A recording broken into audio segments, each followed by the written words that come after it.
Ok, số đây là khné xong xóa công ca trở lọp một vớiใน channel Khmer Cisco Learning. Ok, nhưng cái thà bong bóng một chút nữa còn các bạn đừng để thông cho mỗi channel đi phong đấy. Ok, hay mà chạy đến nhung can thơ video dú tại sao ta nhung level. Ok, hay xem về video ngày ní nhung đừng chân video mấy mối để thông cho mỗi năng fingerprint hay giờ năng group fingerprint năng ta mà dạ cầm thì mối để mình mua tha thành đánh management program. Ok, tí tiết nhung nông video này tạo khi để tôi cho một topic ngày này đôi chia video xem ngày này. Ok, chẳng video ngày muốn nhung có ban video này tạo khi phong đá để tôi cho một nâng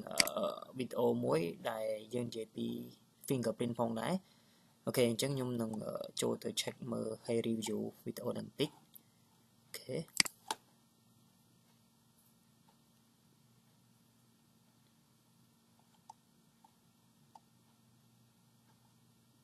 Ok, chẳng tại tôi nâng video để tôi cho một fingerprint như miền video và hai chia tịch đá là nhung ngày nay nhung đang add video mới tiết để tôi cho một fingerprint này. Ok, chẳng nhung check mơ video ngày muốn ban phô video mới để tôi fingerprint đấy. Ok, tay với còn chỉ basic vậy. Ok, xem ngày nay nhung để tôi cho một nâng continue để tôi cho một nâng attendance management program. Ok, ok, chẳng ngày muốn nhung ban phô video để tôi cho một nâng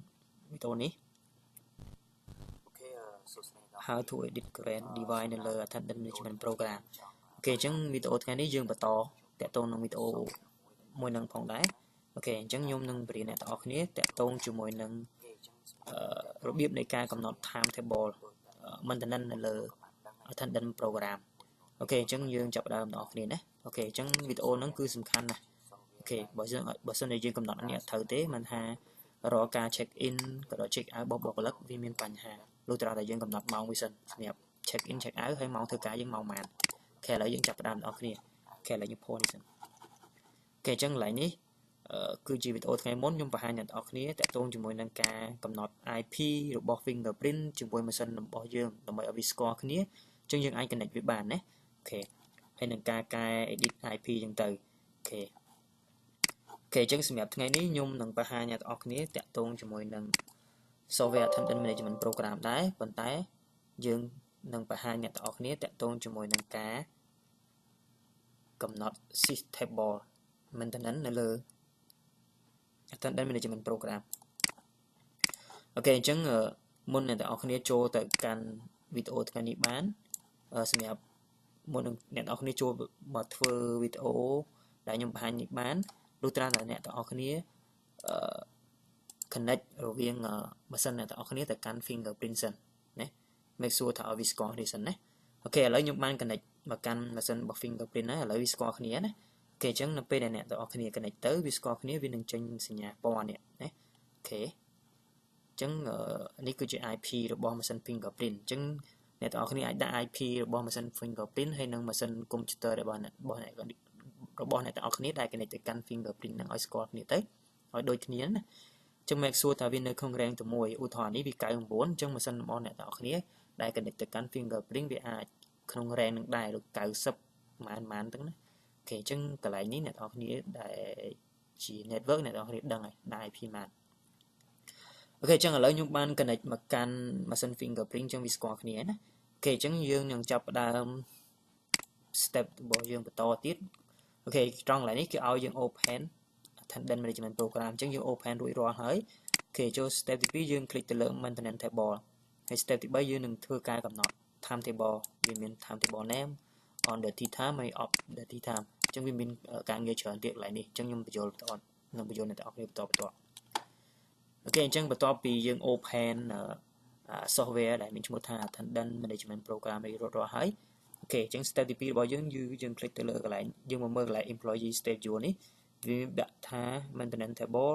shift management ហើយនឹង employee schedule ហើយ rule attendance rule អូខេត្រង់កន្លែងនេះយើងនឹងចូលទៅកំណត់ maintenance table អូខេអញ្ចឹង step នេះគឺសំខាន់ណាមុននឹងយើងអាចកំណត់បុគ្គលិក check in check out ម៉ោងធ្វើការម៉ោងម៉ានគឺយើងធ្វើកន្លែងនេះដំបូងគេបំផុតអូខេបន្ទាប់ពីអានេះ complete ហើយ step ទី2គឺយើងចាប់ផ្ដើមធ្វើកន្លែងនេះអូខេណា click ទៅលើវាមកអូខេត្រង់កន្លែងនេះគឺ តាក់ទងជាមួយ timetable name អញ្ចឹងអ្នកទាំងអស់គ្នាអាចដាក់ឈ្មោះឡើងនេះអញ្ចឹងដាក់ឈ្មោះឲ្យដាក់ទៅ timetable name ណាឥឡូវឧទាហរណ៍ថាខ្ញុំដាក់ working time អញ្ចឹងណាឬមួយក៏ dirty time អញ្ចឹងទៅឬមួយក៏ day time អញ្ចឹងទៅអូខេត្រង់កន្លែង on duty នេះគេចង់និយាយថាម៉ោងធ្វើការរបស់យើងចាប់ផ្ដើមធ្វើពីម៉ោងប៉ុន្មានទៅឧទាហរណ៍ជាធម្មតាមានស្ថាប័នខ្លះឬមួយក៏ក្រុមហ៊ុនខ្លះគាត់ធ្វើការពីម៉ោង 7 កន្លះទៅណាអូខេឬមួយក៏ម៉ោង 8 អញ្ចឹងទៅអូខេកន្លែងនេះចូលធ្វើការម៉ោងប៉ុន្មានចេញធ្វើការម៉ោងប៉ុន្មានសម្រាប់ស្ថាប័នរបស់យើងណាអូខេអញ្ចឹងកន្លែងនេះ example ខ្ញុំដាក់ម៉ោង 8 ព្រឹកចេញម៉ោង 5 ល្ងាចអញ្ចឹងណាអញ្ចឹងស្ថាប័នខ្លះគាត់អាចដាក់ម៉ោង 7 កន្លះហើយចេញម៉ោង 5 អញ្ចឹងទៅឬមួយក៏ 5 កន្លះអញ្ចឹងទៅអាស្រ័យលើស្ថាប័នមួយណាអូខេអញ្ចឹងអ្នកទាំងអស់គ្នាអាចវាយបញ្ចូលឡើងទៅណាអូខេកន្លែងត្រង់កន្លែងនេះកន្លែងគេដាក់ពាក្យថា less time នេះមានន័យថាយឺតយើងអាច allow ឲ្យគាត់យឺតរយៈពេលប្រហែលនាទីណា before check in ណា before check in មានថាឧទាហរណ៍ថាចូលធ្វើការម៉ោង 8 អញ្ចឹងយើងអាចឲ្យគាត់ let 5 នាទីណា let 5 នាទីមានថាគាត់ check in let 5 នាទីមានថាវាអត់ count ថាជា let ទេបើសិនជាលើសពី 5 នាទីវាអាចនឹង count ថាជា let អញ្ចឹងឡើយនេះអ្នកគេយល់ណា let time ឧទាហរណ៍ឥឡូវខ្ញុំចូលធ្វើការម៉ោង 8 អញ្ចឹងខ្ញុំមកម៉ោង 8 ម៉ោង 7:55 អញ្ចឹងវាអត់ count ថាយើងច្រឡំយើងចូលធ្វើការម៉ោង 8 អញ្ចឹងយើងម៉ោង 8 5 នាទីឬមួយ 4 នាទីវាអត់ count ថាយើងជា let ទេណាប៉ុន្តែដោយសារឥឡូវនេះយើងដាក់ម៉ោង 5 ដាក់ 5 នាទី let 5 នាទីមិនថាម៉ោង 8 5 នាទីវាអត់ count យើងជា let ទេប៉ុន្តែបើសិនជាយើងម៉ោង 8 6 នាទីវានឹង count ថាយើងជា let អូខេកន្លែងនេះត្រង់កន្លែងនេះណាអូខេអញ្ចឹងអាស្រ័យទៅលើស្ថាប័នអ្នកទាំងអស់គ្នាឬក្រុមហ៊ុននេះគាត់ set policy internal policy គាត់ឲ្យ let មួយនាទីអញ្ចឹងអាចដាក់កន្លែងហ្នឹងទៅអូខេកន្លែងនេះដូចគ្នាចេញមុនម៉ោងមួយនាទីចេញមុនម៉ោងកន្លែងនេះណាក៏ដាក់ leave early ចេញមុនម៉ោងមួយនាទីអញ្ចឹងវា count ថាយើងចេញមុនម៉ោងអូខេអញ្ចឹងកន្លែងនេះគឺ beginning in មានថាកន្លែងនេះយើងមើលកន្លែងនេះ beginning check in កន្លែងនេះណាមានថាយើងចាប់ allow ឲ្យពួកគាត់ check in ចាប់ពីម៉ោងប៉ុន្មានទៅណាអូខេជាក់ស្ដែងយើងចូលធ្វើការម៉ោង 8 ម៉ោង 8 ចុះអញ្ចឹងយើងអាច allow ឲ្យគាត់ check in តាំងពីម៉ោង 6 ក៏បានដែរដោយសារតែមានបុគ្គលិកខ្លះគាត់អាចមក in case ខ្លះគាត់មក agent អញ្ចឹងគាត់មកពីព្រលឹមមែនតើ early morning ណាឧទាហរណ៍ឥឡូវគាត់មកម៉ោង 6 អញ្ចឹងណាអញ្ចឹងចាប់ពីម៉ោង 6 ទៅគាត់អាចចាប់ផ្ដើម check in បានដែរតាមស្ថាប័នរបស់អ្នកទាំងអស់គ្នាណាស្ថាប័នខ្លះតម៉ោង 7 អីចឹងទៅចាំមានមនុស្សមកធ្វើការ in case ខ្លះបុគ្គលិកខ្លះគាត់អត់មកម៉ោង 6 កន្លះអញ្ចឹងអាស្រ័យលើអ្នកទាំងអស់គ្នាតែអ្នកទាំងអស់គ្នាអាចកំណត់កន្លែងនេះបានថាឲ្យគាត់ check in ចាប់ពីម៉ោងប្រហែលទៅជាក់ស្ដែងណាអូខេអញ្ចឹងបញ្ចប់ check in ថាម៉ោងប្រហែលឧទាហរណ៍ឥឡូវជាក់ស្ដែងយើងឲ្យគាត់ check in ចាប់ពីម៉ោង 6 ទៅអ្នកខ្លះអាចម៉ោង 6 កន្លះមក check in ក៏បានម៉ោង 7 កន្លះអាចមក check in បានម៉ោង 7:08 មក check in ក៏បានដែរកន្លែងហ្នឹងណាអូខេប៉ុន្តែដល់ពេលឈប់ check in មិនថាចាប់ពីម៉ោងប្រហែលអូខេឥឡូវយើងបញ្ចប់ check in ជាធម្មតាយើង start ធ្វើការម៉ោង 8 ព្រឹកឧទាហរណ៍អញ្ចឹងមកគាត់មកម៉ោង 8 5 នាទីអញ្ចឹងវាអត់ let ទេព្រោះយើងកំណត់លើនេះ let 5 នាទីអញ្ចឹងម៉ោង 8 6 នាទីគាត់ let អញ្ចឹងមកថាម៉ោងពេលព្រឹកយើងបញ្ឈប់ឲ្យបុគ្គលិក check in ថាម៉ោងប្រហែលឧទាហរណ៍ឥឡូវរាល់បុគ្គលិកទាំងអស់ចូលធ្វើការអស់ហើយយើងជាក់ស្ដែងណារាល់ថ្ងៃយើងសង្កេតឃើញថាអូខេម៉ោង 10 កន្លះសោះឬមួយក៏10ឬមួយ 9 កន្លះបុគ្គលិកដឹងថាចូលធ្វើការអស់ហ្មងអូខេអញ្ចឹងអត់រាល់ការ check in ពេលព្រលឹមឡើងគឺចប់ត្រឹមម៉ោងប៉ុណ្ណឹងអូខេអញ្ចឹងអាស្រ័យលើអ្នកទាំងអស់គ្នាកំណត់ឡើងនេះអូខេ and in បើថាបញ្ចប់ការ check in កន្លែងនេះបានថាយើងចាប់ដើម check out អូខេ check out កន្លែងនេះបានថាយើងព្រលឹមឡើងយើងចូលធ្វើការម៉ោងប៉ុន្មានបញ្ចប់ check in ថាម៉ោងប៉ុន្មានហើយដល់ពេលចាប់ដើម check out ម៉ោងប៉ុន្មានហើយបញ្ចប់ check out ម៉ោងប៉ុន្មានអូខេស្លាញ់នេះណាអូខេអញ្ចឹងយើងចាប់ដើម check out ម៉ោងប៉ុន្មានអូខេអញ្ចឹងអ្នកនរគ្នាស្រ័យលើអ្នកនរគ្នាកំណត់ទេកន្លែងនេះអូខេឥឡូវនេះ count as a work day អានេះយើងជាធម្មតាគឺមួយថ្ងៃណា work day ណាវា count ចាប់ពីមួយថ្ងៃទៅមួយថ្ងៃទៅថ្ងៃឡើងរហូតអូខេអញ្ចឹងឡើយនេះអ្នកនរគ្នាគឺសំខាន់អញ្ចឹងបេះទៅលើ internal policy អ្នកនរគ្នាណា internal កំណត់ម៉ោងការងារប្រហែលចេញចូលប្រហែលអាស្រ័យលើកន្លែងនេះទៅអញ្ចឹងអ្នកនរគ្នាអាចកំណត់កន្លែងនេះបានណាអូខេអញ្ចឹងឡើយនេះយើងអាច change color អីចឹងទៅតាមនឹងដែរណា